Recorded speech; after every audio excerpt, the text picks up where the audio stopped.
Hello there. Today I'm not going to be reviewing anything, but I'm going to be looking in depth to one of my personal favourite films. It's called The Deer Hunter, and for some of you younger people, you probably haven't heard of this. However, for some of the older generation, probably have heard, maybe even seen this film, and I have to say it is probably one of the most intriguing films as a filmmaker. Well, I don't personally make films, or I haven't currently, but I was looking at it as an analysis. Not, it's more unorthodox way of filmmaking, and today I'm going to go over why I think this is. Now, first of all, let's look at the first hour. Okay, it's a 3 hour film. Yeah, it's rather long, however, it really warrants this 3 hours. To go into what I'm about to say, first of all, a lot of films have character development inside the plot, or introduce the characters inside the plot, especially in modern film. We have this whiplash where it goes straight into what this film's about, whilst also showing the character's actions to what then happens and the changes in it. This is character development.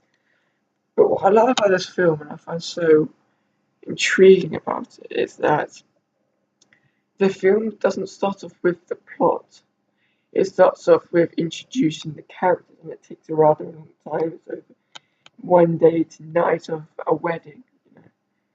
Um, and this wedding really just shows the relationships and shows us the characteristics of each person.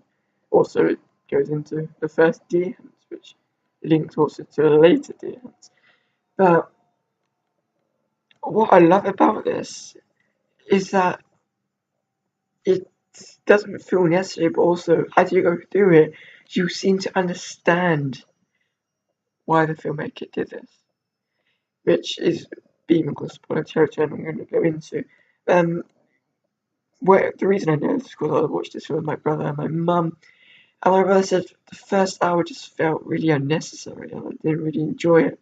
However, it got better as long. I think that as modern audiences, we expect a certain structure to how the film's going to play, and it's going to go straight to the plot rather than go into the characters. As I said before, however, in this film it doesn't do that. And then I started to think about it as the film goes on, and I sort of explained to my brother, hey, yes, it started off like this, which is very unconventional to how we are in today. However, it did this in a positive way, as it showed the differences and through more character development, and really showed it to us more. But as we go on with the deer hunts, I'm going to use it as an example. The deer hunt, Robert De Niro's character is perfect, absolutely incredible. He doesn't miss. Whilst then he goes off to Vietnam, has this traumatic experience, then comes back, and even though he could kill it, he lets it live, which is very powerful and very emotional moments. As you see the character development without going too much into the character arc. It's just a small scene where you see the development, where you see the arc, which is a very difficult thing to play off. And I think you can see that through the Marvel Cinematic Universe. For one film, Iron Man is a very witty, jokey character. In the next film, he's completely serious with no in between, which is one of the many reasons why I don't like that film. Then you see the arc of Christopher Walken's character. This is shown through Robert. In fact, it's not even shown. It's the part where you're supposed to have the arc is when you see Robert De Niro at his hometown, where he's completely against Russian roulette, and then is willing to take part in it. And there's at the beginning, in one of the scenes in the first hour, he says, "Me and you stay together. I mean, I love this place. I love this place." This isn't a quote. This is what I remember from it.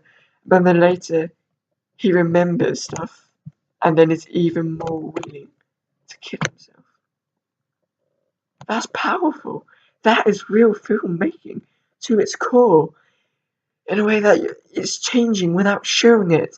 I mean, a lot of the rules, especially on the YouTube channel, on the trailer, Grace Randolph usually says, show, don't tell. It doesn't show the specific arc, and it doesn't tell the arc itself. Neither. It leaves the emotional impact to the viewer that this guy, he's gone through a hell of a lot, and I understand his decision making. I think it's the fact that he can't face going back, seeing his girlfriend because he's seen what he's seen. That really is difficult to portray into a film, which not only goes into the director, not only goes to the screenwriter, but puts the actors and all three together, and is mesmerizing. It's a film experience. I know that most people, or I don't know, there might be other films where you see this, but for me, as a very modern film goer, where I don't really look to films from 70s, 80s backwards, however, more look to the noughties and 2010s as to show an example of filmmaking. But when looking at this, I really see a craft that's not been seen at all. Which makes me sad because this is an outstanding film. Not an outstanding film, but the way it's made is outstanding. If you see, I haven't even talked about the performances in this film. It's all the direction, it's all the editing, which really shows the film in itself and the screenwriting. Which really begs the question, if it had been Shia LaBeouf, Mark Wahlberg, who have a lot of hit and misses, would this have been the same film? Because I'm not sure if it would. I'm pretty sure it might have been. Maybe it wouldn't have been the top level. However, it still would have evoked the same emotion and the same characteristics as it is. Now, what I want you to do is I want you to finish this video and I want you to watch the theatre. I want you to type in the comments whether you felt the same, whether you really think that this is an incredible direction and editing from the director. Please leave a comment about that. Thank you very much for watching this video. Share it about, so maybe we can see if in modern cinema this can be replicated. I think that would be very interesting. And if you find any other films that do the same thing, please put in the comment. I'd love to watch it. And goodbye.